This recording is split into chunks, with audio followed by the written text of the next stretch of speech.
this guy Wally out there by Mission Hills where I grew up. And he was house sitting for this couple, and they had horses, kind of like a ranch style house, and he sold one of their horses. Hello, everyone. Hola, mis amigos. You're listening to Oh My God, Hi, Hijo de Dios. Hola. With me, George Lopez, porque ¿sabes qué? Let's do the show, porque I got a lot of things to do. I gotta go to that dry cleaner ahí. My kid fell, se pegó la cabeza. I gotta go get some Neosporin Paul. You know what George is? Oh, I'm sure he's around here somewhere. What's his name? George. Lopez. George Lopez. Oh my God. OMG. OMG. Hi. Oh my God! Hi. I don't know how different my life would be if I never drank. Me and my father are having this conversation right now. Yeah, he's just He asked me that question. We like sat down and had the whole thing, and he's starting to like not want to drink, and it's pretty crazy. I think at some point, it's like, is it fun? I mean, it's just it goes away, and you do it again, and you do it again. I'm drinking in my next life. Okay. I asked that to I told my pops, I was like, drinking's fine. I was like, but when it gets to the point where you start to like change, and I was like, because that's always with him. I was like, because he's like fun, it's a great time, life of the party, but there's always that moment like after a certain amount of beers, it just gets like, he gets sad about shit from like 20 years ago. Yeah. And I'm like, there's nothing we can do about that. Is that you too, or is that just No. me and I'm the Frank's same. dad? I'm the same way. Drunk, Shit, man. sober. Too much shit has happened, though. I think It doesn't when matter. you start to think about people that you love that aren't around anymore, and you've been drinking. Oh. Of course, man. Yeah. You're gonna get sentimental. I went Saturday to a reunion for guys that worked East LA back in the late 60s, 70s. Guys there with canes, oxygen, this, that. They were once warriors. But you look around and you say, hey, these guys ain't going to be around next year. Wow. You know, there's some old guys there. It was kind of sad. Yeah. See what they were once, vibrant and going around. Mighty fucking detectives. But mighty not anymore. crime fighters. Yeah. Now they just get on the pull up in the car. Let's go. It looks dangerous. This looks sketchy. Had me a ball last night. I went to go see Momo. And I went up on... We're at the Golden Corral. At Where was he? Shoney's. at the Brea Improv. Ooh. And He signed a petition to bring back Sir George's smorgasbord. I remember Trying to they bring back more food. They had one right there in Pico when I grew up. Sir George. They were they were banquet halls. Yeah. You go in there for baseball ceremonies, work, receptions, and then what? So what was it? The paranormal thing? It was the paranormal thing. Yeah. Yeah. It was fun. Yeah. It was different. That AJ is something else. AJ, he's amazing. Paranormal? What was it you guys were? He was reading. People in the audience. Have you ever had that done? Yeah. Do you believe in that stuff? So introduce our guest, Graham. Oh, yeah, today- Looking around. Today on the podcast, I also got him stoned. I apologize. He did. Oh. He gave me a big hit of good. a dab thing yeah. right before this, which we had some. Anyway, Yeah, this is actually yours. I got a bunch of gifts for you. by way of intro, comedian Frank Castillo, once winner of Roast Battle in 2018, something like that. If you can tell us all. That's like winning the World Series of poker for a comedian. There you go. It's not easy to do. It's not, is it? No. Making fun of people, because it was like weeks of writing. It was a whole thing. Yeah. It was How do you great, prepare? though. Let's see. How do you prepare for that? For Because this is a battle like one-on-one, right? And I'm like, like singers. Yeah. So for this one, for the tournament, it was they told you who you were battling the first week, and then you had a week to prepare, and then after that you had 2 days because you had to watch who won, and then you had to prepare from then on, and then the finals you had to write for 3 people, and that was about 4 days of writing. Damn. So yeah, it was like a writer's showcase. And when I won, my family thought it was the best thing in the world because, they're all super Mexican, and making fun of people is like, that's all they do. Yeah, like they just roasted the shit out of me my whole life. So when I went up on TV and people were making fun of me, I was like, yeah, my mom says worse things to me. But yeah, it was great. But we really do love to. I think it's a way of, it's counter affection. Because if they're saying, hey, tetas, get over here. And you're a boy, like 13, you got little titties, and you're like, don't call me teta. Oh, how come? Come and look at yourself. And then you have tetas, and then they all start calling you tetas. They're from school, tetas, let's go. My uncle would call me training bra.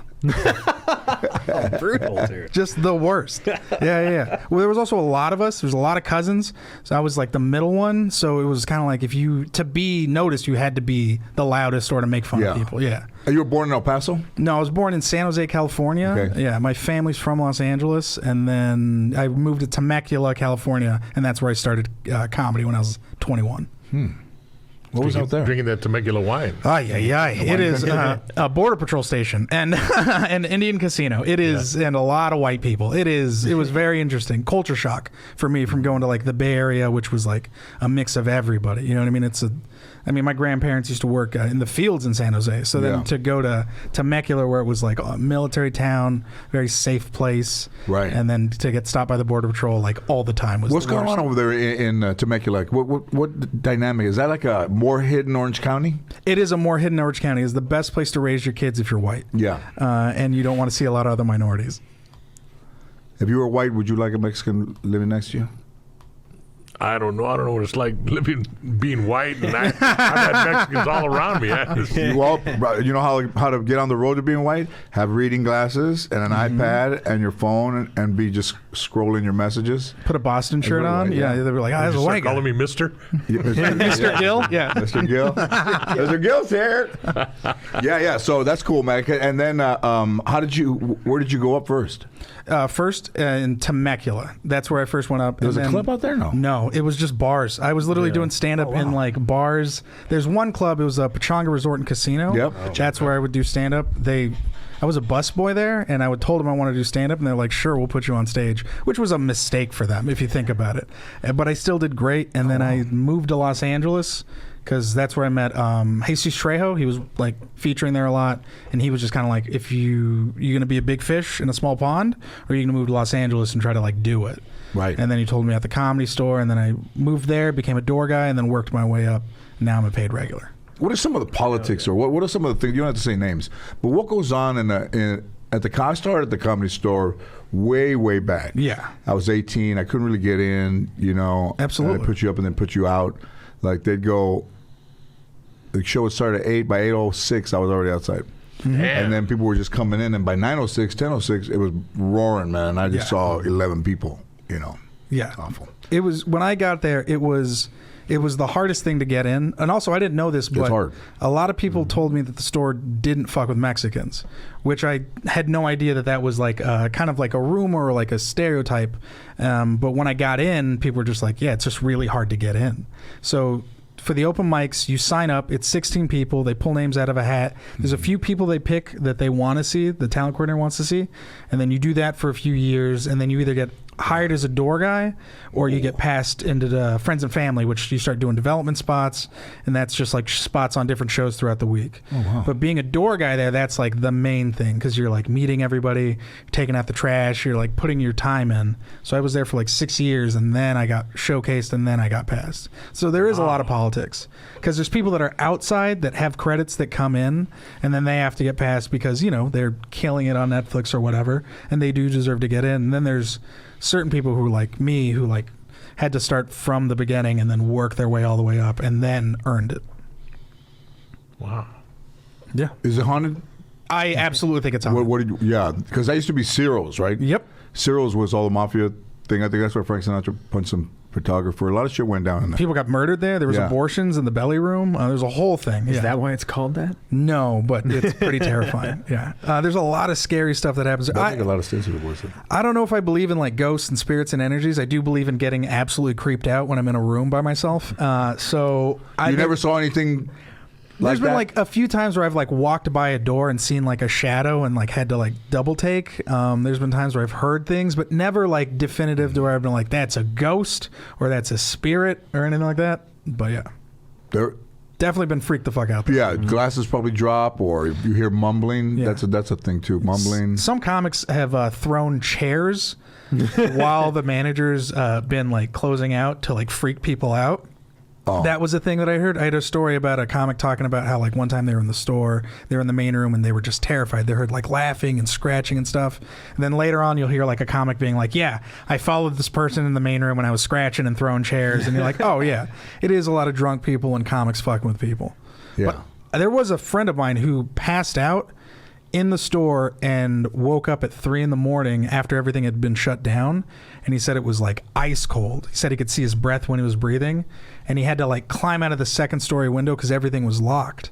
But he says as he was climbing out, he could hear what you were saying, that mumbling, like there was distant conversations in the main room or like somewhere else in the building, and he was like, I had to get the fuck out of there. Yeah, a lot of bad shit went on in there. Yeah, that was the height of, I think, the Rat Pack and those stuff, singers, right? the Rat Pack, all the great, beautiful, the place to be seen. That Sammy Davis Jr. I think performed, all those people performing. So there's a lot of energy. This Mexican don't go around stuff like that. Have you seen stuff in your house? No, I don't see nothing. As a matter of fact, they asked me that last night, this paranormal. So I said, no, this Mexican's smart enough to say, I'm getting the fuck out. My mom was the same way. She believes in all of it, but she's also like, let's get the fuck out of here. She's like, I ain't trying to hang around. Yeah. Over there, it and is. especially even if I went in with a group, I'm the slowest one. So I'm the one they're gonna get. Yeah. What do they say? What do they say about how do they explain when you see something move or fall, or you see what is like a fucking shadow of something that's a person? Like, what is? How do you explain? I believe it because my house, they had it in my house, and I had quite a lot in my house. What do you mean? Like when I moved in 2014, I would hear, "Ma." No, fucking. What? Fuck that. Fuck was that? Right? And then I heard another week, "Ma," and I'm like, okay, there's somebody up here. I don't know who it is. So I go down and I walk around. There's nobody. And right around 3 o'clock in the morning, which is when it usually happens, the witching you hour. start to hear moving things. And I saw shit in there that was too much for me. Like I had to have somebody come in. See, that house would have a for sale sign. Yeah, I know, wouldn't man. be Gil's house for long. Man, like it's creepy, dude. Yeah. I mean, Yeah, you got that big painting in that living room. the one. Let me see if I can find this fucking thing right here. My daughter goes, there's a paranormal app on TikTok, and I said there is, and Paranormal Talk. and it has something that got something go in front of it and move, and there's no way it could have been me. So I was kind of okay with what I was hearing, and then I started to see orbs and all that stuff, and then it started to get a little bit on another level, and then I heard like talking and computer sounding voices, numbers like that. Numbers. What the fuck is this shit? You drive a Tesla? Is that just the? No. You sure it's not the update? No, it's not. It's I wish it was, but it got a little bit. Anybody ever hear anybody having sex in there? You're not involved. Try not to do that in there. I don't want to piss them off. But This ghost is getting it. But yeah, and then I took a. It was really only on like the left side down the hall, and then all of a sudden I started to look like I felt things going like this. So I put the video on and I went kind of like this, but wasn't looking, and there was like an octagon in the picture, and I said, "Oh, what's that in there?" And I zoomed in. And it was Oh, this is gonna freak me out. My hands are all sweaty. Look, my hands are already sweaty, dude. It was a green face in an octagon that wasn't there, and that's when I said, I think it's time like this, because they're on both sides. I only felt one on one side, and then now they're on both sides. That house is. Who owned it before? Do you know any history of the house? I think it was just these people had it for a long, long time, and then it didn't have many owners, maybe 3. It's from the 20s. That's classic ghost. But what the lady said is, they by Griffith Park they travel across and they look for places to kind of get AJ and Momo to go down there. Momo's been down there, and Momo, Momo's he's got a feel for it too. Momo does. And when Momo's at my house, we were in that room upstairs, and he goes, "Who called you Encanto?" I said, "What did you say? Who called you Encanto?" I said, "Where did you where did you hear that? He goes, no, right now, like it just came into my head. My grandfather used to call me that. And that's something nobody would know. Yeah. See, when shit like that happens, I'm always just like, how the fuck? Because there's always sometimes people like cold read or whatever. just But went when to it's him, when it's small, like very specific all right, stuff. I'll be right there, George. I gotta go. Yeah. They give me chills. We'll give you some smoke on the way out to make sure that nothing sticks to you. But you know, I think in Mexican families, that's believed a lot, right? The Llorona. Culturally, yeah. The Llorona, and then just things that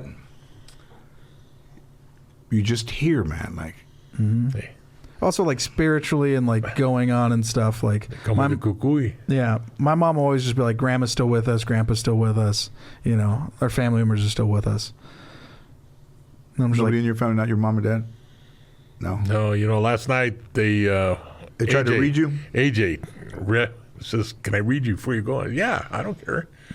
And so he starts telling him about. He says, "I see a man, an adult man." He says, "It's not your father, your father-in-law." And you had a father-in-law, and somehow July is very prevalent in this. July was July's birthday. I said, no, but his name was Julio. That's what everybody called him, July. Oh. And I said, oh, okay. And he says, he couldn't communicate. He's using you to tell your wife he loves her very much. He's doing okay. And he knows he couldn't communicate with her in the end. Well, he had Alzheimer's, and he was gone, and then he went in a coma. And so that was, he had a couple of people, 3 people on the audience crying. I had a bunch of people, audience. And what is that, man? Crying. Intuition, or what is that? What are you born with? I don't know. At one point in time, him and Momo were talking. I was on stage, and I moved a little left of Momo. I was, like, hey, I'm getting too close to you, brother. And then I'm over here with AJ, and AJ starts talking. I'm going to move back over here in the middle, because they were talking, especially AJ. He reached out and got some lady to talk. I see a boy, and the month of January comes up, and it's not a big boy. He's about 5 years old.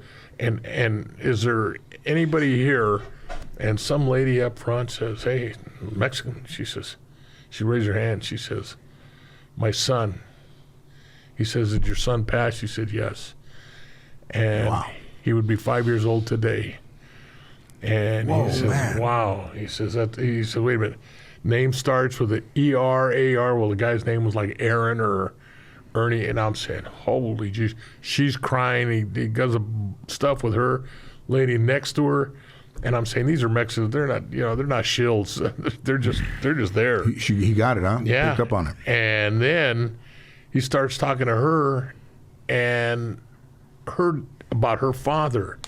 And he had a grave illness. Well, he died of cancer, and he died in this month, and had a message, and the mother used to boss him around, and everything was right. And she was crying worse than the mother of the 5-year-old. I mean, and there were other people in the audience. I'm sitting right there. You see him crying, just going through this. There was one lady. I reached over to Momo. No. Let's hold up a picture. No. that's weird. Creepy ass shadow face. that was in the corner of that picture. And this is the paranormal. Here it is. So the thing that's in front of the screen is not that's the, and watch this, how it moves. See, that's not my finger. Watch this. Do you see that? Mm-hmm. It just kind of. It just moves away. Because I'm holding the camera with this hand. That means I would have to go like this. Yeah. But that's not. Let me see. So the yellow the yellow is the meter, and then there's that, and then it goes away. Oh yeah. Oh man, I'm thoroughly creeped out now. I like how it was like, do you believe in it? I was like, no, and then like 10 minutes later, I'm like, all right, now I'm terrified. You know what? It's got to be something. If it's energy absolutely. or if it's whatever. Your parents weren't. Your family wasn't into that shit. Oh, absolutely. They were. Yeah, My grandma, totally. my dad, absolutely. Yeah, my mom does the sage. She does everything. Yeah. Oh no, I'm good. I'm actually gonna. So Frank brought a grab bag of goodies here. Oh yeah, I have everything. How did you get into the? How did you get? How did you get into the weed? I'll explain that right now. So I've always just been a huge fan of it. Yeah. And when I got my first manager, he told me, he was like, you should lay off the weed stuff. And I was like, all right. But now... Was that our mutual friend? That was our mutual friend. And then now... I've just been a fan of these guys, specifically Punch Extracts and Puffco. They saw me do stand-up, and then we kind of just reached out, and then they were So you just talk like, about weed in your stand-up? No, I just do a lot of weed. So these brands, a lot of weed brands pay influencers like thousands of dollars for like posts and stuff, and I was just like, I do stand-up. Just pay me and I'll just use, you know what I mean? Because I already use the products already and I love them and I stand by them. So yeah, that's how I got into weed. I've always been into weed. If I wasn't a comic, I'd have just been working at a dispensary. What are the benefits of it? Like does it mellow you out? Can you concentrate now or before you really? I never felt I could. For me, it was like my whole family drinks. So like. Weed for me, it's like I could do weed and still be fine, especially when I do stand up. Yeah. Because I'm anxious anyways. I have natural anxiety. So whenever I do weed, I'm like, oh, okay, I'm just stoned. Wow. Yeah. So it does help. And it helps me a lot. Yeah. What do you think it was that finally made it go over the top, like being legalized in all these states? I think it was when a lot of the people, especially like cancer patients and like the actual medical benefits, because aside from everyone that just loves smoking weed, there's actual medical benefits for people that are like have cancer or like problems stuff. Like my wife's aunt has really bad arthritis. We went on a Just taking a look here. Yeah. Cannabis infused malt balls. Got one. Yeah. Like my wife's aunt's like 75. She's got bad arthritis. She hates taking pills. Yeah. I gave her some edibles. Yeah, and yeah. She's best sleep she's ever had. Same thing with my pops. I'm trying to get him to stop drinking and do more edibles. Just because he likes that feeling of being under the influence, but it's like with edibles, the worst thing that's going to happen, you're going to spend a bunch of money on food. You know what I mean? Yeah. You do edibles too, right? I do edibles, yeah. Yeah. What do you usually do, like the most? Well, 20. But I'll do 100. You do 100? I'll do 100 right now. what do you need? Here's the malt balls. Yeah. Absolutely. A lot of Try edibles. one. You can try, come on. Gil, you go in the car for a couple. You taste a little bit of it. Mm-hmm. Good. Tastes good. Tastes like a mothball Whoppers. That's dope. I love that idea. Mm-hmm. So many of these things do not taste good. I sleep good at night using those. The last batch you gave me, the Chingon ones, they're good. The ones we got at the golf tournament. Yeah, they're good, right? Yeah. Like So these guys came to me and they said, "Well, you know what do you see that's not out there right now?" Like I didn't. This was a few years ago. Mm-hmm. I said, "How about like Vicks with CBD, THC?" Yeah. And we did it. Yeah. So the Vicks is already mentholated, so it goes deep, and then it takes that with it. So it's almost like I gave that to one of my aunts too. That's like stuff like that is so amazing. Important. Yeah. And good. I use that. And you when Be Real was in here, you were like, hey, I don't do it. Never did it because when you said you were a sheriff, it was a felony to have weed. Oh, yeah. So it has that.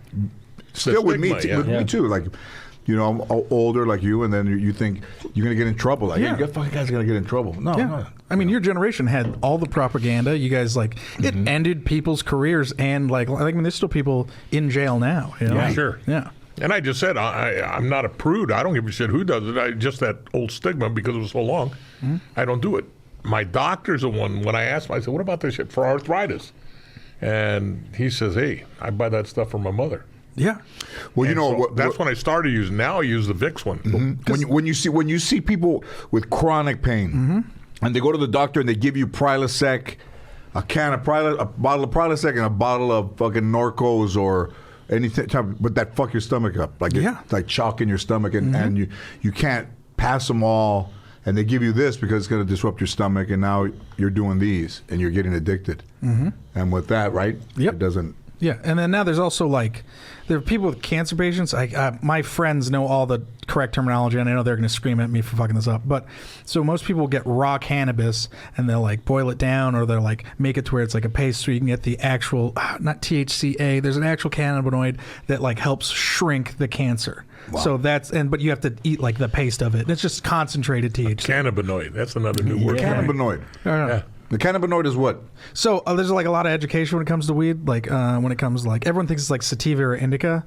So the best way. You know what? Here's another fucking marijuana that's sharp. Yeah, like yeah. Be real. Yeah. Be real. They were in there smoking, like, you know, you guys smoke all day or eat all day, and then come in here and say, what was I gonna tell you? They know. So that's a. Yeah. So a lot of people think weed's all sativa and indicas, which back in the day it was. A lot of it's the terpene profile. So like whenever terpene profile is like flowers, because that's what weed is. Weed's a flower. So like, you ever smell weed and it smells like citrus? I knew what a terpene flower profile. You ever smell flowers and you're like, oh, this smells fruity or whatever. Same thing with a weed. So like certain terpenes affect you specifically. So like some people like to feel calm when they smoke, so they'll smoke sativa. When in reality it's a specific terpene. It's like the lemon flavor or lemon smell that calms you. Same thing with like different strains and stuff. So yeah, so it's all like, it's all flowers, man. But it's all kind of scientific too now. A right? lot of it is scientific. So there's actual buildings where people, like guys like my cousin who've been growing weed his whole life and was getting in tons of trouble. Now that it's legal, people are looking for growers. Like big brands with tons of money will look for people to be like, hey, I have grow houses. We really don't know anyone that's qualified, and then my cousin walks in and he's like, I've been doing this for years. And now he's got a legit job. You see, that's real work. Like us, we would be like, hey, what would happen if a fucking dog fucking cat and like they had a baby? The fucking look like George. Hey, not in your, leave me out of your conversations. But you know, that was our shit. Now they got scientists doing it, and ours are like, you know, Oh yeah. you know, torturing a fucking bird. And It's all good. I'm glad we came up from those days. But then a lot of it was bad. A lot of it was bad. Well, because I mean, like anything, there's still people like there's the unregulated market, which are people like people just trying to get by, and there's also people still trying to cut corners and make a quick buck. So there's like a thing that was happening in the underground market where people were cutting concentrates with like wood sap, so it looks like concentrates, and then you go home and then you're like, oh, this is just like rubber. Oh. Yeah, you know, because people try to get over on people all the time. And that's where it becomes dangerous, where it's like, if you're buying stuff from the unregulated market, you might get bad product, as opposed to buying stuff from the legitimate market. But even then, the legitimate companies, some of them aren't following the correct standards and practices. Is there a FDA of marijuana? There's a few, like... There should be, though, right? There should be. There needs to be, yeah. That way you can get a handbook and figure it out. But the problem that's happening now is, since this is all a new market and these are all starting to get built, a lot of the people that are building those things, like the oversight committees, those are all people like that are in the pockets of other people that are getting paid for. It's pretty crazy to see. It's like when they send you things to vote, that 2-page thing on the cardboard, and you go, oh, these are pretty good, and you look at the bottom, sponsored by Temecula's for a Safe America. And most people would follow that. Of course. It's all the box is big, you don't have to think, you read it a little at the bottom of who's paying for it is. Exactly. Yeah. What's going to happen in the weed coming up is going to be insane. Like, there's going to be a lot of legit companies jumping into the weed world. Like, there's beer companies that are going to be starting to make like THC like seltzers and such. Yeah. There's someone making like, I think it's Sumo Snacks. They're making a THC snack line. So it's like Doritos, Cheetos, stuff that are not like chocolate or like gummies. Right. It's wild to see. And those things are going to go into, I think, Whole Foods or Pavilions. There's CVS is selling CBD creams already. And it's better than... CBD doesn't work. It doesn't? I mean, you need... I've tried the CBD. It does nothing. It depends on which ones you get, because that's the thing, too, is like a lot of the CBD that's out there is like not either enough or regulated. Right. So it's just like, you know, people are just like, this is a thing, try it. And then the placebo effect happens. But it's come a long way in a short amount of time, maybe Absolutely, in 10 years, right? Where you would go to some place and there was a doctor, you'd go and see him, and you'd go and he goes, how you guys doing? Pretty good. What, you can't sleep? No, I can't sleep. You got pain in your back? Yeah. Okay. Mm-hmm. Yeah. Right? Yeah. And they couldn't regulate that. No, he's got a tie-dye shirt on and everything. Like, Bob Marley's playing. He's like, And they would write you $50 or 40, whatever. They would write you a card. Now you can go get it. Yeah. LAX put out that thing saying that if you fly out of LA with under 6 grams or I think 2 ounces of weed, they're not going to stop you. TSA is not going to stop you because they're just like they're worried about more important things. Nice. But if you're in another state where it's illegal and you're leaving the airport, then it's a whole different situation. Yeah, wow. Yeah. And how does he do it with considering like driving under the influence? Is there a way? No, we went through. I don't know what they do because all this shit came out before. Now they're doing a little more. I know, but I don't know what they're doing in order to test them. You know. Yeah, I haven't heard. How can you tell when someone's driving high? I mean, I'm not going to confirm nor deny that I drive stoned, but hypothetically, I did. I drive very, very safely. You do drive safe. You can. You do drive. I think there have been actual The studies. steering wheel on it. feels like cushier. You're like, I'm focused on the road. My favorite song's playing. Yeah. I let people in. yeah. I don't cut anybody off. I don't know what they do. Should we hotbox Skill in here? What's that? Start burning shit in here. We have No, we better not. But here's the thing that I think that because I know how much older people are in pain. Like you know how much pain they endure. Oh yeah. To the point where even if you thought if they walked a little bit and they can't, they're saying, I can't walk, but they're leery of weed and THC and different products, but they shouldn't be. I'm saying if you're older or whatever age and you have chronic pain and you're taking pills and you've never tried this, I would say to try it. You'd be smart to try it. Absolutely, and it doesn't even have to be smoking weed because that's what, like that's the biggest thing that I always run into, especially with like my wife's family. They're like, well, I don't want to inhale smoke. Right. And it's like, well, there's vaporizers, there's edibles, there's a whole smorgasbord of things that you could take to get what you need. You know. It's almost to the point, just from a non-user, smoking is still, to me, the stigma. Yeah. Oh, that's the bad stuff. But I don't bat an eye now for comfort to do the gummy bear, the THC. Good. I don't have to. Anybody doesn't like it, they can kiss my ass. but you found some relief in that, right? Yes. Pearl too, yeah. Yeah, and that's the biggest thing is watching people find the relief and be like, oh, okay, it's not like how I thought. Like I smoked weed with an aunt of mine who's been up my ass my whole life about smoking weed, and I was like, I had a vape pen that I was just hitting, and it doesn't look like a regular vape pen. It's just cool looking. It's an Alien Labs like green one. I wish I brought it, but she hit it twice and was just like, oh, this is it? And it's like, yeah, this is what getting stoned is like now. Like, we're just having fun. Yeah. She's like, oh, okay. And when I use it for pain, once again, it's not like you turn on the switch and then 5 minutes from now, you realize, hey, the pain's gone. No. Somebody asks you, hey, how's your finger doing? I just haven't feels noticed. normal. Didn't even notice. Yeah. But it's just not painful right now. Yeah. But don't get me wrong, I love getting absolutely wrecked. Like, I still love, that's like my favorite. Yeah, but how much does it take you to get wrecked? Me now? Dude, what do you mean, like 200 milligrams? Like, How many of these have you taken? So so far? I'll do 100 of these and I can walk around. I'll be fine, because we do 100 on our podcast. But if I do 120 to 150, I feel every 10 milligrams of that. Like I can really feel it. Dabs, I'll do a bunch. Smoking weed, I'll smoke and I'll go on stage absolutely wrecked. But that is fun to me because normally when I'm on stage, I'm just kind of like, oh, the set's got to go good. Am I doing this new joke? Blah, blah, blah. But when I'm like stoned and up there, I'm like, oh, I'm in front of people and I just want to have fun. Like I want to be silly. I want to make people laugh. And then like I'm in the moment and I'm just having more fun. Yeah, it works. Yeah. Yeah. Because don't get me wrong, there's times where I'll be stoned and I'll be like, oh, this person's watching me, or like someone I really respect, or like an agent or something. But then if it's a full room and I'm just high, I'm like, oh, I'm just gonna have fun. Who cares? Yeah. And I think that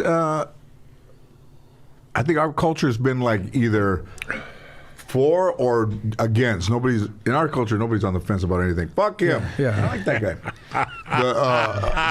But as we get older, I think we need to help ourselves because they're afraid, they're shy, they don't know how to go into a place and ask for things. Oh, absolutely. But if they did, it would change everything. Yeah. Well, fortunately for me, I use it. I don't know if it's an excuse or not. There's a purpose. I want to be comfortable. I don't want pain. I'm not used to get high. I want to get high.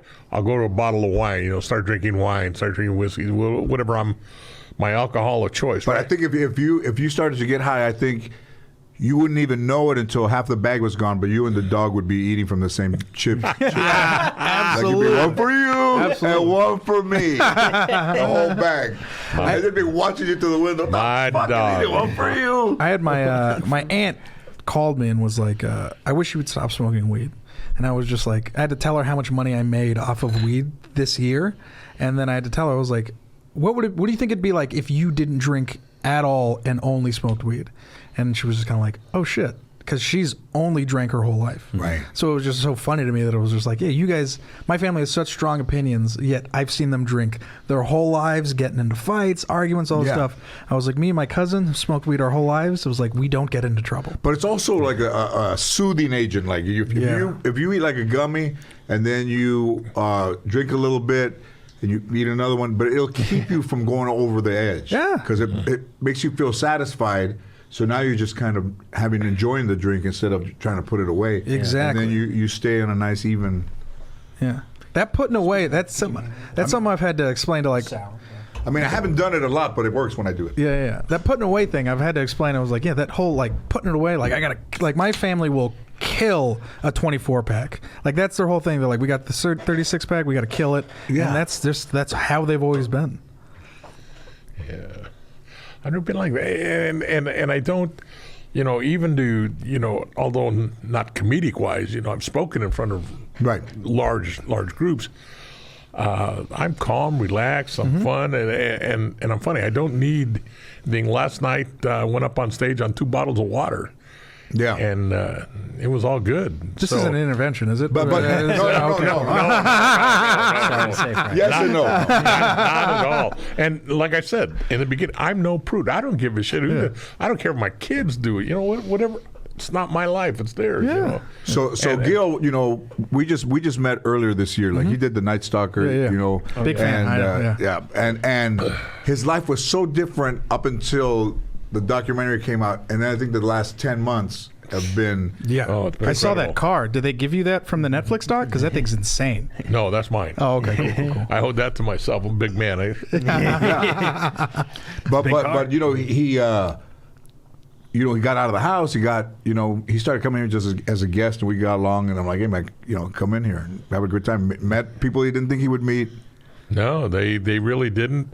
And I can still remember Bobby Lee. The first time I came in here, I had no idea it was going to be a podcast. Because all he told me was, hey, come on down, hang around. Here's the address. We get there around 2 o'clock. And so I came in here, and all of a sudden, hey, this is a podcast, and you're That's part great. of it. That's the best way to do it, And too. so he did it. And Bobby Lee said, are you nervous coming down here? And you're going to meet George. I said, no, I wasn't nervous at all.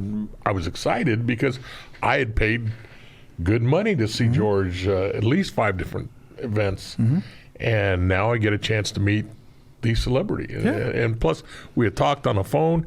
It was just nice. And since then, I get messages that people really enjoy the program and they like it. And hey, you and George work good together. And I tell them all the same thing. Hey, you know what? Thank you very much. I'm glad you enjoy the program, but nobody enjoys as much as I do being here. It's fun.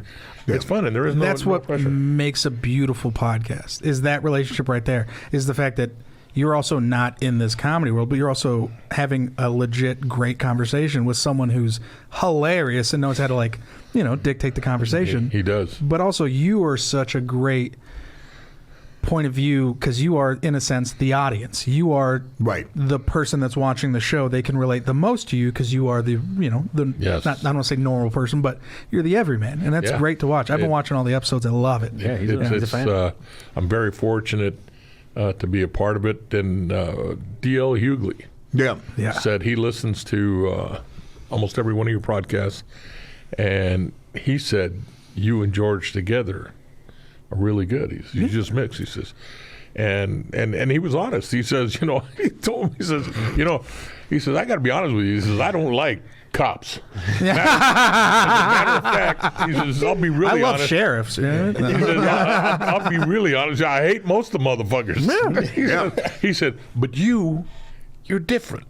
You and George, you compliment each other, and you ain't never done this shit, and you're a natural. You just talk, you go, and it doesn't bother. So it's just fun, and I'm just flattered and honored to be here. You remind me so much of my family. Like, you remind me dead on like my uncle, because my uncle's the same way. He's put him in any kind of situation socially. He knows how to talk to people. He's got stories. He's great to get along with. He can keep the ball moving. So that's just so. You're a great fit for this. Hey, do they have a club that is more for weed and weed comedians? Like, I think that would work. I've said that there needs to be a weed-friendly club. It doesn't need to be only weed. Right. But the problem is you can't sell alcohol and weed at the same place. Mm-hmm. But if there was like just a venue where it was like you could bring weed in, you can smoke.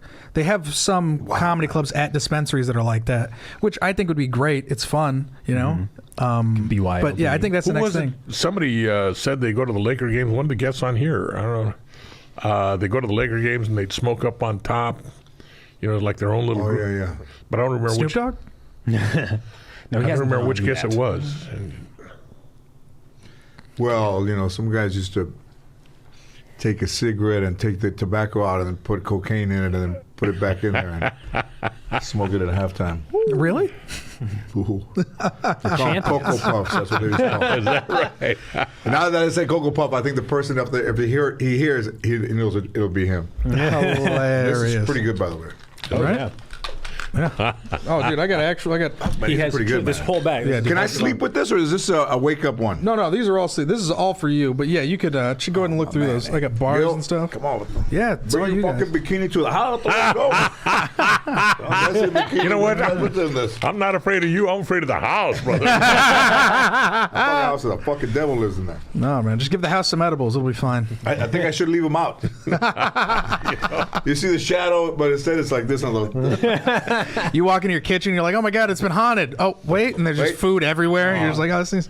Is that me or is that? Yeah. Just made a sandwich. But it's you know, I'm impressed with how far it's come in a short. Oh, here's a cream. Here, open that one, Gil. Let's see. Oh, But it all looks great. Great packaging too, man. That's strawberries and cream. Oh, strawberries and cream. Yeah, those are all edibles.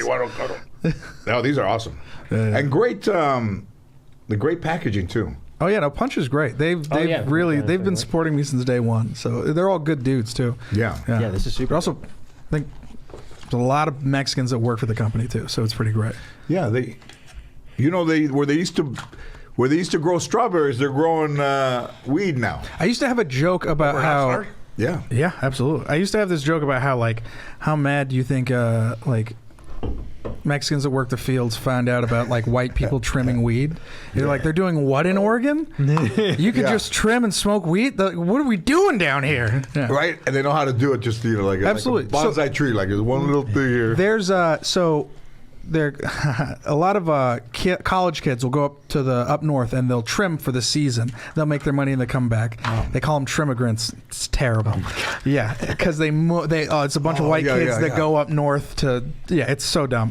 But what started happening is there's groups of it's kind of it's Vietnamese people, but these farms are starting to get groups of them to come up, and they'll 100 of them will show up. They'll trim for half the cost, and it'll be families, and they'll just be making rice and stuff, and they'll camp out for the months, and it's crazy how much they're just murdering the whole. It's great. I think you have to look at what you're growing, and all of a sudden say, we don't fuck around with this, and we could be doing this. Yeah. And I don't know how much more, but more times the money that. When you said cream, I thought this was I thought it was candy. Strawberries and cream? Yeah. There's no cream in here, right? No cream. That's all 10 edibles. 10 milligrams of THC. How much is that? No, that's 100. Each little square is 10. Right. Oh, okay. And that's rosin. Explain rosin to Gil. All right, so even though I don't know, I'll fucking put it on. Can you explain to Gil? Gil does rub it on your hand before you pitch. So that's concentrate. That's what you put in this. So that is solventless. It's basically heat, water, and pressure. So they get weed, they freeze it, and they have little crystals. That's the THC. Yeah. They put it in an ice bath, and they just beat it, and all the crystals fall. And they push it together with heat, and it makes that, and you smoke it, and it just lights you up. And they put that in joints too. Yeah, the dab. Is that what the? Yep. That's what this is. rosin. I got you one of That's what these. this thing is, which is incredible. How do you use that one? Let's see. You just double tap it and then you hit it. Do you want me to show you? Yeah. All right. I'll use mine. With the light in there, see, for marijuanos, they fucking think of everything. Yeah, dude. This In my is, day, we would have said, "Why don't we put a light in there?" The next morning, nobody would fucking remember. Bro, this is Bluetooth, dog. This hooks up to your phone. It's this thing is insane. Yeah, Play jams? Yeah, dog. No, come on. no, you can't play music. Don't toy with a motherfucker that's easily influenced. Yeah. No, it's great. Yeah, it connects to your phone and everything. So these guys, Puffco, Put on some of your Eric Clapton. big fan of them. They've supported It's me not for a a while. speaker though, right? No, not a speaker. I'll let them know though. I'll have to put them in. Honestly, great idea. No. Well, no, he's like close with the people who. And also, I may say that it's in different shape than most. Yeah, I like This the one's shape. the big one. I like the shape of it Do you want me to set you up? No. Are you sure? All right. because I'd be out of my mind. He hit it before he came on, and you can see him already. Yeah. Hey, by the way, did you know it's been working. Today's Grant's birthday. I didn't know that. Oh yeah, today is. Today is Grant's Wow, birthday. I get to come shop at in the little store that I just opened up. Over there. Are you gonna charge him? Thanks very much. But people still, I think, are afraid of it, right? Yeah. Well, it's just the stigma. People are like, but it's. Does it help? Can it help slow things? I mean, dementia, Alzheimer's, or There have been studies that it has helped. if they did, that would be bad. That's a If horrible. they have done studies, but if weed was able to full on like treat and help and cure Alzheimer's, I think that would be an insane breakthrough. That I think that would be one of the things that a lot of people wouldn't be able to deny or like be like weed's terrible. Right. Yeah. In Denver, when they were the first ones. Yeah, one of the first ones to legalize it. They did it right. I mean, I think they set kind of the way the other states would work. Yeah. Like everybody thought that people would be in the streets, nobody wanted them, Yeah, right. laid out, but nothing. It's all very Everyone's at home, passed out. Yeah. It's Yeah. Yeah, yeah. legalize. Everybody's at open. By the way, I got a request. I guess the Raiders are going out to play the Broncos. Yeah. And somebody said, get your tacos, get your taco wagon up there again. To the stadium. Yeah. Come and feed the Raiders. Yeah. I went to the game yesterday. Oh. Man. Yeah. Brand new stadium, sold out. Lose to the Bears. At least the loss looked nice. You know what I mean? Yeah, they got a nice team. I mean, but you could see it. I think because of the John Gruden thing. I think that is got people a little bit off there because all everybody was thinking about there. What happened with him? It was like leaked emails or something like that? Yeah, I think it was leaked emails. An email was talking about one of the guys in the union. Uh-oh. Are we gonna get in trouble for emails from 10 years ago? I'll be in the garage with these when they come and get me. Minus the sugars and cream or strawberry and cream. Yeah. But no, I think John Boehner, the guy that was Speaker of the House, he helped get it passed, and then he bailed. And it just all he does is weed now. Yeah. Grows it, right? Grows it. Yep. I mean, if weed was, I think the main issue that should happen is everyone that's in jail for weed still should be let go. Well, they just announced on the 60. news they're going to expunge a bunch of them. Yeah. Let them out of jail. Yeah, which is great. What if you had weed was your third strike? Would they let you out? It was nonviolent. They probably wouldn't have done anything with it anymore anyway. Yeah. I don't know if I'd go so far as letting a bunch of people out. It was at some time. It was depending on what they're doing, and a lot of people would plead to possession as opposed to pleading dealing. Yeah. So in the prison system, somebody goes in there. Let's say they get 6 years, and is the goal in the 6 years to have them adjust to living the life when they get released of not being a criminal? Well, everything is built towards rehabilitation, with the exception of the death penalty. Mm-hmm. And you can tell who's going to be. Some guys can and some guys can't. They get out. They get out. And they go back to where they grew up or where they live. Exactly. They run into the same bad people there. Exactly. Yeah. You get people. We move people out of state. That became informants. They rolled over, saved themselves, so they move them out of state. But give them about 6 months, and they're right back in the bottom. They miss it. This is all they know. Yeah. There was I was playing golf in Arizona at a country club, and these guys sitting around. They go, "Hey, there's Scott," and they go, "Scott, come over, meet somebody." It's a little guy, about 5'3", Italian guy, big Rolex. "Hey, you guys." "Hey, Scott, this is Joe. Hey, nice to meet you, man. What is that, a Fugazi? Let me see that watch. Is that a Fugazi?"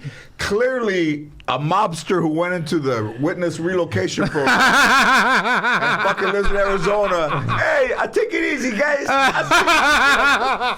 that Scott's a good guy. That motherfucking Sammy the Bull, motherfucker. That ain't Scott. Sammy the Bull. Sammy the Bull. They're out there like. And now he's come out of hiding. Yeah, man. Griselda Blanca owns a taco shop in fucking New Hampshire right now, dog. Yeah. And you're like, that's not that dude's background. Yeah. First thing he said about the watch, hey, is that a Fugazi? Let me see that thing. You're like, Jesus. Yeah. I mean, they can't fly under the radar like that. A guy like that's not going to. Well, no. Sammy eventually just came out. He didn't give a shit about anybody anymore. But there's a lot of people in Let's go through that. Do you ever met anybody in the witness relocation program? Have met anyone in the witness relocation? No, never. They can't say. If you did, they weren't doing their job. Yeah, I know, but is there a way to tell if somebody in one of these neighborhoods, if you're living next to somebody who Witsec? Because you have to get a new name and a new identity. I haven't found anybody in the witness protection program living back here in LA County. You know, we normally we just move them away, get them out of state, but they all come back. This is all they know. Yeah, you know, it's their life. You know, all of a sudden, if they took you out of comedy and put you in Arizona, said you can't do anything anymore, that's it. You know. You mean last year? Last year. How'd you get through the pandemic? Oh man, through a lot of weed. But when the pandemic hit, it sucked for me because I lost my job at the store, and then I was supposed to go on the road and do theaters with Burt Kreischer. Yeah. And then that all got canceled. But it made me figure everything out, and now I'm fine. Like I started the podcast, got all these things working, and then it made me make the next step, which was quitting the store and then trying to be a headliner and make money on your own. Quitting the store is a big deal, huh? It's when you get past, you have to quit. It's like it's not.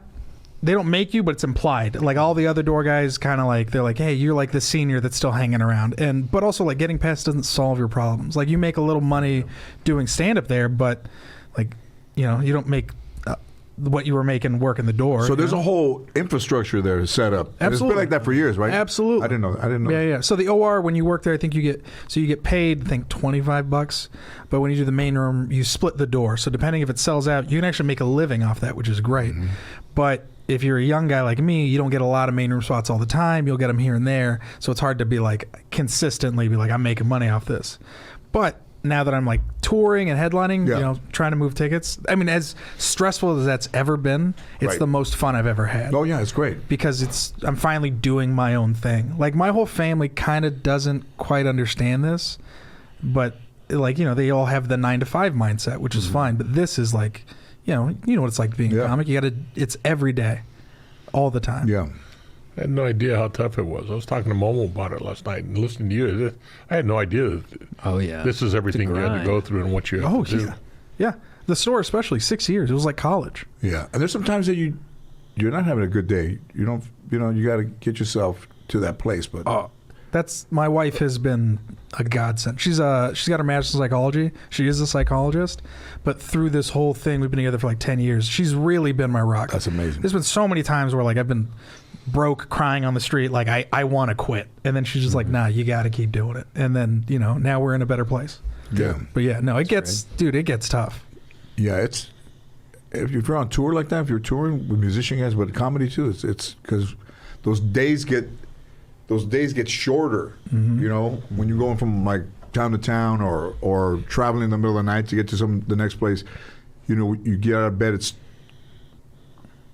clean up a little, have lunch. It's like 2:00. You take a little nap, and it's time to go. Like your day's that big. Yeah. What was it like when you came up in the scene, especially being like I feel like one of the only Mexicans at the time. Yeah. Yeah. Paul Rodriguez was at the Comedy Store. Yeah, he was. And I saw him maybe like in I met him in '79, but I saw him in '82. And he popped in. He had this leather jacket, and he looked good, man. He was funny as fuck, man. It was all attitude. So me and my buddy Ernie left. I looked at him and I said, man, can you imagine by the time I get that good, that dude's gonna be fucking that good. But he was never really a guy who worked on his act or never really wrote. He just kind of would wing it.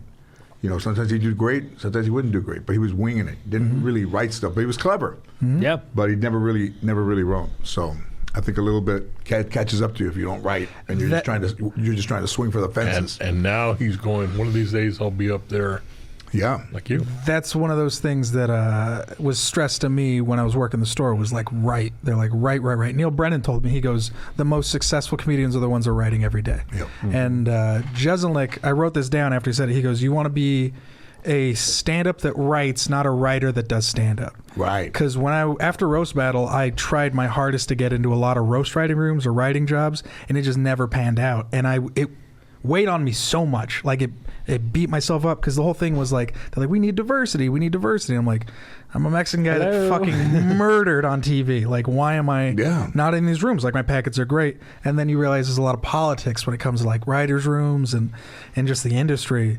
So that's kind of why I wanted to get into weed, was because I was like, oh, I can just write sketches or write for these brands and they'll treat me better instead of trying to That's true. sacrifice myself and get into these rooms and then not do stand-up. Right. I applaud you for your following your convictions. Absolutely. Yeah, That's sure. good. Yeah. You should be proud of yourself. So the roast battle, you know what a roast battle is? We explained it, Gil. No. We explained Oh, it. okay. So it's two comics going head to head. They do about 3 to 5 jokes each. It's just back and forth. It's like, the dozens back in the day. But with the comics, they tell you who you're going against, so you have about a week or two to prepare. So for me, I would do research. I'd like figure out who I'm going against, learn everything about their family, learn like their insecurities, like just learn about them, right? And then the more information I have, the better I am at writing a better roast joke. And then it got to that point where I would write about 100 jokes, cut down to 20, and then I would have my 12 jokes that I was going to do, some throwaway lines, and then I just come in prepared. Give them an example. Give us an example of. Oh, one of my favorite ones was I was battling a friend of mine who was now a woman. Back then was gay, and I feel like I just canceled myself. But Joe Dosh was the person I was battling, and I said their forehead is so big because it gives them more rooms to think about dicks. Just dumb shit like that. I said, I was battling Jay Light, who's this white kid. I said, he's so white that he forgets to cash his paychecks. Jeez. That's awesome. Yeah, it was great. That's hilarious. And I battled a kid in a wheelchair. That was actually my TV debut, was battling a kid in a wheelchair. And I said, Joe is much more than a comedian in a wheelchair. He's also an extreme burden on his family. And then one of the other ones I had was, I was like, Joe's a Mexican comic, or Joe's family's Mexican and his wife's not. They're mad at him.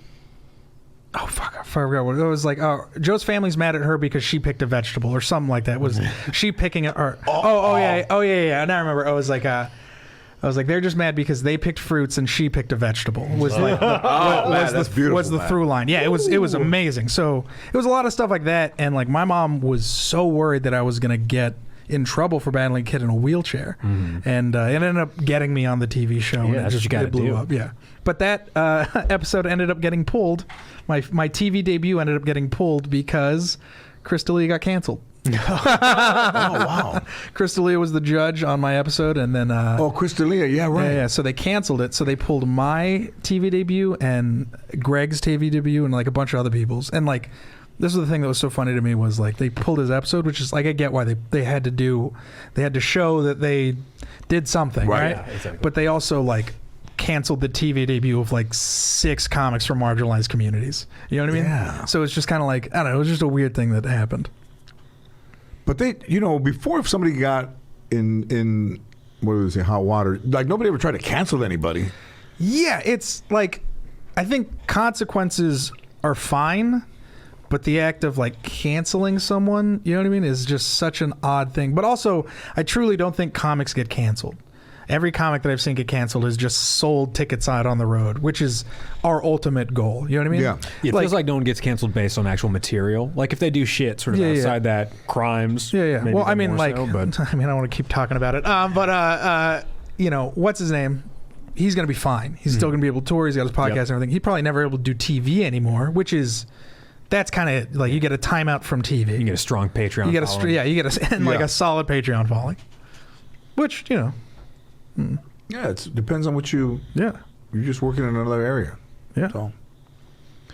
But I'm lucky I had a confirmed job. You know, yeah, these are things you never have to deal with. Also, now that we're talking, where are we on that Brian Landry case? How are you? You got any? The dog's gonna find him.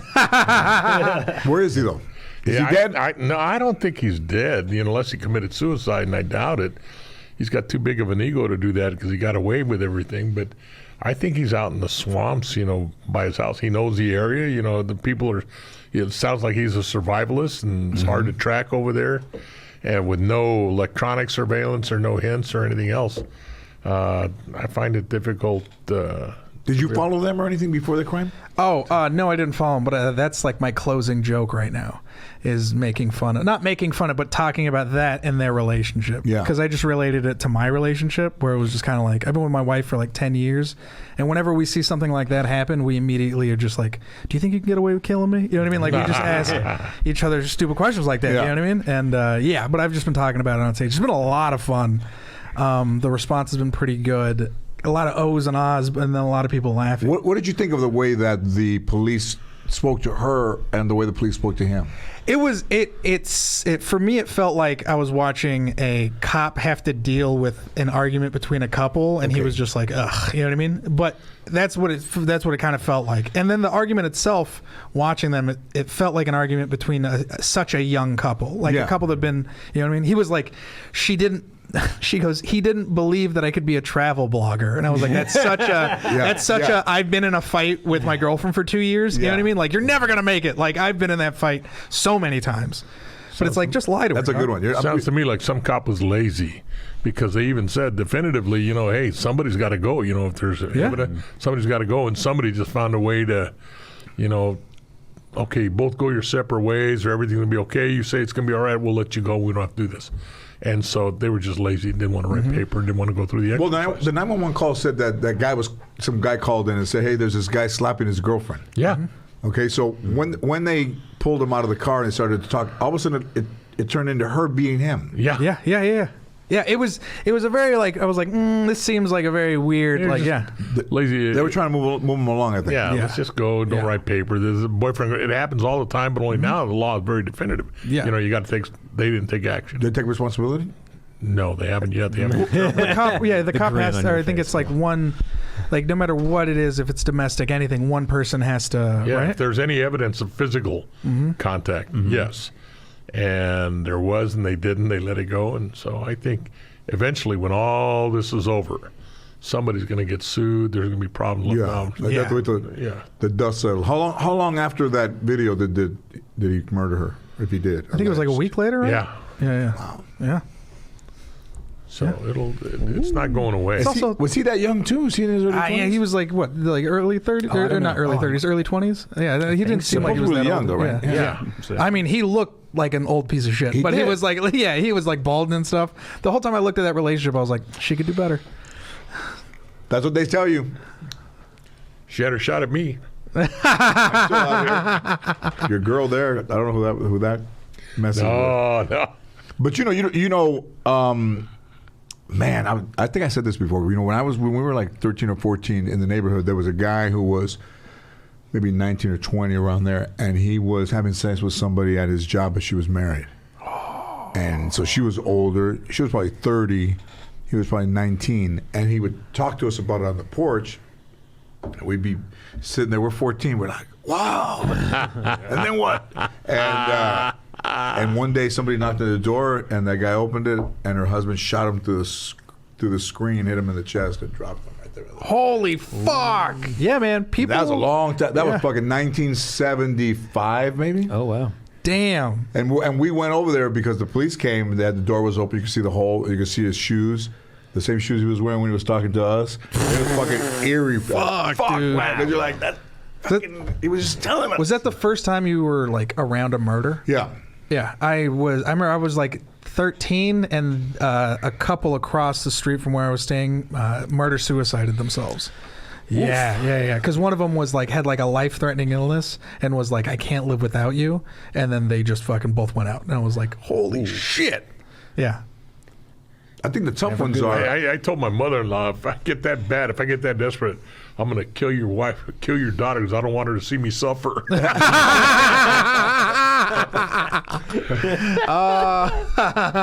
didn't think it was funny. She didn't think it was That's pretty good, man. That's hilarious. You need 120 more of those. I'll throw you in the fucking roast battle. Yeah. I asked my wife if she could kill me, and she said absolutely. She said, With her hands or no? no, she said, she was like, you never pay attention to what I feed you. And I was like, oh my God. I was like, you've thought of that a lot. Yeah. It's not easy, I don't think, to me, disposing of the body would be like when you go to the market and they tell you how much chicken you grab in 5 minutes. You're running around and you're trying to get something done, but you're touching things and you're, right? Yeah. I asked my wife, I was like, do you think I could kill you? And she said no, because killing someone and getting away with it requires patience, like a thought out plan, and follow through, which I apparently have none of. She was like, you have none of those That's things. fucking beautiful. And I was like, okay. That's hilarious. Yeah. But it goes on every day. And the husband's always a prime suspect. Always. And they still do it. Yeah. That's why they're the prime suspect. They can't stop. They still do it. Yeah. Because in there, I mean, they're not going to get away with it. But I don't know if they see a little bit of light. Maybe, yeah. I don't think somebody can withstand the conversation with the police officer. Guilt. The FBI. The guilt. I can't look into anybody else's mind. Look at myself. And I know I could kill if I wanted, like my wife. Damn. I know I could do it. But I could do it. Yeah. But would I ever Can we go ahead and note the time? I could join in. I could never, ever get away with it because the guilt would hit me. You talk to somebody. That's so funny. Eventually, you have to talk, and that's what gets killers caught. They talk. Oh, yeah. I like how you're like, I can absolutely do the act of killing my wife, but it's the guilt that would make me feel bad. Yeah, no. I was like, that's so funny. Let me clarify. I just use that as an example. Not that I would ever. No, yeah. Means, but not the motive. Yeah. But then your behavior changes. 50 years. I'm in. Yeah. It's too late now. Yeah, no, I get it. But then your behavior changes, and even being natural is the most unnatural thing. It is. When How they do it, I have no idea. Gone Baby was one of my favorite movies. Did you watch that one? Gone Baby Gone? Dude, no. Yeah, it was with the lady who fakes her own kidnapping. Gone Girl. Gone Girl. What am I thinking? Gone Baby? Oh, I'm thinking of a song. Girl. Gone Girl with fucking Gone Ben Girl? Affleck. And Rosamund Pike. Yeah. No. Yeah. It's amazing. It's a really Fantastic movie. It's a good movie. You One of should the see great it. thrillers of the past Gone number of Girl. years. Gone Girl. Based on a book. You see Matchstick Man? Oh, that was a great one. Actually, I cried during that one. Matchstick Man was. Yeah, I cry during a lot of movies. I'm the same. Nicolas Cage has OCD. Yep, and Sam Rockwell, right? And Sam Rockwell. And they play these two guys that call people up and they say, you just want those water filter systems? And then they come over to your house and they get you talking and you write a check for like $10 and then you just take the information off the check. And they were ripping people off like that. Yeah, they were con men. It was great. With the suits and the whole. Then they would go back and pretend that they were the police. Yeah. And then I think they would case the house and then steal it, or break back in. Yeah. See, now I don't want to watch the movie. You guys told me all about it. That's just a small. That's a small Yeah, part. bro. Trust me. The twist when you find out they're robots, it's pretty great. That's just the tease. That flying. But yeah, and this is pretty good too, by the way. Are you feeling it? Oh, yeah. I'm feeling it. Oh yeah. No, so it's the chocolate that's. Oh, now I'm feeling it too. I just the full 100. You did 100? I did 100. Yeah. Damn, dude. So is that like a whole container of one of these things? Yeah. 10 balls. Yeah. You want to try it on? I'm trying to watch the Dodger game tonight. Oh yeah. Does can it all put you to sleep, or it has to be like indica? But Can for me. which one? Oh, yeah. Yeah. What would be good for you to sleep? The edibles, whichever edibles you take, that'll put you to sleep. Wow. Yeah. I think that's better, man. I got to finish watching the Dodger game. Yeah, Dodger game. They win tonight. Yeah. It's tied right now, right? The series? 1-1, yeah. Yep. It's in our favor now. We're You see Tom Cruise? That picture of Tom Cruise? That's so funny. He looks Man, like Norm he looked Macdonald. big. What the fuck is that, man? What I is have that? no idea. Yeah. Somebody told me he was playing Santa Claus. That's bullshit. That's what I should tell people. Hey, man, you put some weight on. Oh yeah, I'm playing Santa Claus. In my new show. You have a new show? Yeah. That's why I'm gaining this weight. You're going on tour too soon, right? I think I have been. Yeah, you haven't. Yeah, you just think you have been, or Yeah, you you think haven't? Yeah, he's got a full face, huh? Yeah, Sure he's does. got yeah. Sure does. Tommy Cruise. Is it dog. filler? Is that filler or that's just him? I don't know, man. I even questioned. They put his name up there. You know, maybe I first when I saw it, I thought it was a lookalike. You know, somebody resembled him, and then they put his name down the bottom, It didn't fucking look like him. and he looked big. You People know? gotta be tripping off that. What could that be? Could be kidney disease, liver, kidney, swollen face. He also seems like the kind of guy that Too many like, George Lopez tacos. Okay. if something happens, he doesn't seem like the kind of celebrity that would like tell everybody. It would just like happen, and then people would be like, "Oh shit." And you have to go to a doctor who was a Scientologist. Well, yeah, they don't really believe in They doctors too. They don't, huh? Have you? He's like oh my psychologist, God. right? Have you He's seen all this? doctors. Oh, dude, Tell me it's which one. fascinating. So there's Going Clear, which is an amazing doc. That's a think good. I it's saw on- that one. You seen yeah. Going Clear on HBO? Is that the one with Lee Remy? Yeah. No. That's that's her show. Matt Bloomfield.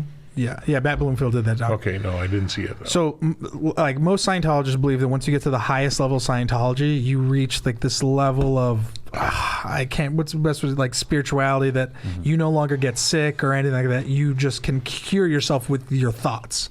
That's kind of the deal. And that's what happened with I think Leah Remini's mom. No, right? No, that was someone else in Scientology.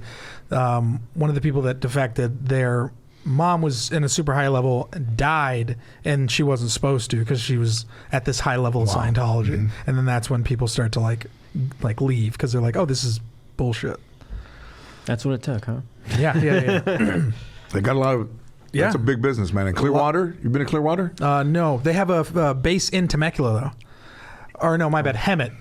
Is that the one where they go to punish you? Yep. I've driven by it. Yeah, it's a huge compound. It's crazy. So they send you over there, and then you become. Well, we have to be careful with. Yeah, I You know. become someone who works for a low wage. Yeah. That's probably going to be the one Or thing that's no going to get wages. us. Yeah, we're all going to get fucking murdered. So you sign like a lifelong contract, and you get paid low wages, and then if you don't follow, and then you get punished, you get sent to Hemet, where it's like a reprogramming kind of deal. Yeah, Is it gold base? I think so. Yes. They've been around, and they've been around a long time. A lot of actors are in it. and have some prime real estate. Mm-hmm. They own a lot of property. I mean, the visual of gold base is like an oasis in the desert on this picture. I'm like, Oh, absolutely. But it is not an oasis. anything but. Yeah. Do you know anybody that's a Scientologist? No, but I Not do to say know, if there's something bad. So this is the best part about young comics. There's two young comics that were door guys at the store named Abby Roberge and Ari Manis. They walked into the Scientology building just to see how far they could get one day. And they ended up getting to going to an elevator and getting all the way down, and they walked into like a photo shoot. And one of the people there was like, "Are you guys here for the photo shoot?" And they were like, "Yeah."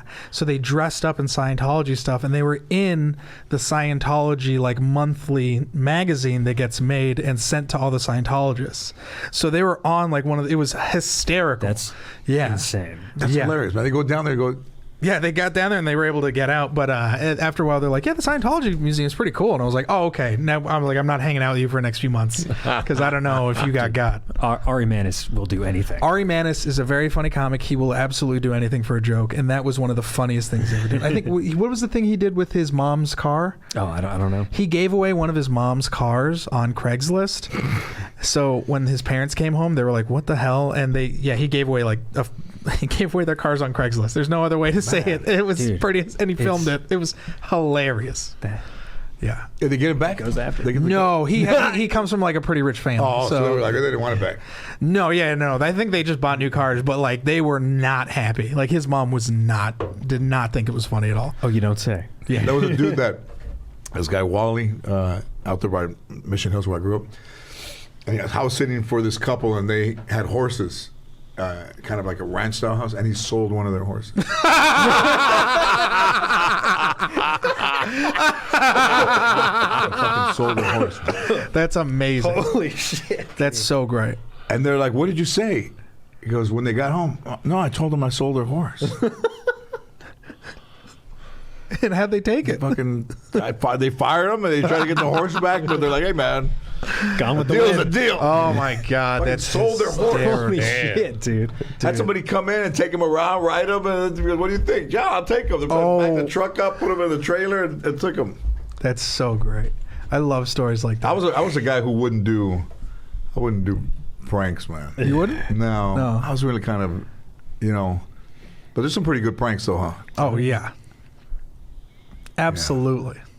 Do you guys cops pull pranks on each other? Oh yeah. Yeah, they do. Like we pulled this one where we put. Never mind. I'm not going to make that joke. Somebody in the trunk. Yeah. We used to ride around in the trunk as kids. Did you? And nothing. No fucking being pulled over. No, hey, you can't do that to that kid. Yeah. Nothing. Just got. Back in the day, you used to be able to cash your checks at bars. Yeah, you could, huh? Yeah, my dad would tell stories about how on payday his mom and dad would drive to the bar and be like, "Hey, we got to go cash our paychecks," and they'd be in there for like an hour and a half, and they'd just be outside in the street like playing by the car. They're like, "We didn't think anything was wrong." I was like, "Yeah, I think that's abuse." They used to have more of those little bars, so those little like Yeah. with all dark during the day. Little local cantinas right there around the border. They'd all go in there. I remember hearing stories that my suegro would go in there and my wife would have to go in there. "Hey, Mom, send me in here, get the check." Wow, man, that's true. Yeah. During the day too, or if they worked half day, the rest of the afternoon they'd be at the dude drop in, the Top Hat. Mm-hmm. One of my friends' mom was at the Top Hat on Laurel Canyon near Fox, and she came into a liquor store and we were walking home from school, and she goes, "Give me a ride home, boys." We're like 14. We kind of don't know how to drive. It's just straight down there. So we gave her a ride home. And when she was looking for her keys, a gun fell out of her purse. Oh my God. She was like, "Where are my keys?" And the fucking gun fall. Oh, give me that, Nico. Give me that. Went to back. Here are the keys. And she was one of those ladies that had a 38 She's packing? packing. Dude, that's so And we drove her home. And then we had to walk fucking 10 miles back. We got fucked in that deal. We were 5 minutes away from home. We left her in the car. Like, how do we get back? She's asleep. They started walking, man. They didn't let you keep the gun? That's crazy. Fuck, no, she took that thing. But now we're like, we're way in the fuck out here. Lakeview Terrace. Now we get back to Mission Hills. That's hilarious. No good deed. So if people want to get some of this, where is there an Instagram page? Or Oh yeah, Punch Edibles on Instagram, Punch Extracts. You can also check it out at Buds and Roses. A lot of Weed Maps is the best one. You can just search. And then Puffco's got a great website, puffco.com. You can follow me on Instagram. I plug these guys all the time. But yeah, then I work for Top Tree, and yep. That's it, man. You can make money in this business, huh? Yeah, I mean, I've been able to pay my rent. It's been pretty Good crazy. for you, man. Yeah, That's awesome. Thanks for coming in, dude. dude, thank you so much. I appreciate it. Of course, brother. Yeah, going on Nice to meet tour. you, man. Is it cool if I plug my Yeah, tour? of course. Oh, okay, cool. And hit the podcast because you haven't said it. Oh yeah, sorry, dude. I'm high too. You know, I got a podcast called Peaked. It's Peak TV on Instagram. I'm going on tour October 17th through the 21st. Denver, Colorado, Comedy Works. Portland, Oregon, the Funny House Lounge. I should remember the other ones. San Jose Improv, and then the Los Angeles Hollywood Melrose Improv. So very excited. Brian Simpson, Rachel Wolfson. You know what? I'm gonna come and see you, man. What? One of those days I'm gonna try to come. Oh see man, now I'm super nervous. You. Now your hands getting wet again. Yeah, now my hands Hey, let's are go super- see you, man. Let's go. Yeah, you guys should go. I've been around it long enough where I can watch now. Oh yeah. But you know, you talk about those days at the Comedy Store when I was there, and the main room, the original room is the one on top, and then the main room is the big one. So you would hear like just this fucking roar, and there was a door to go to the bathroom, like three little steps up in the bath. You open the door, and a straight shot to the stage, a right place in the middle of the door.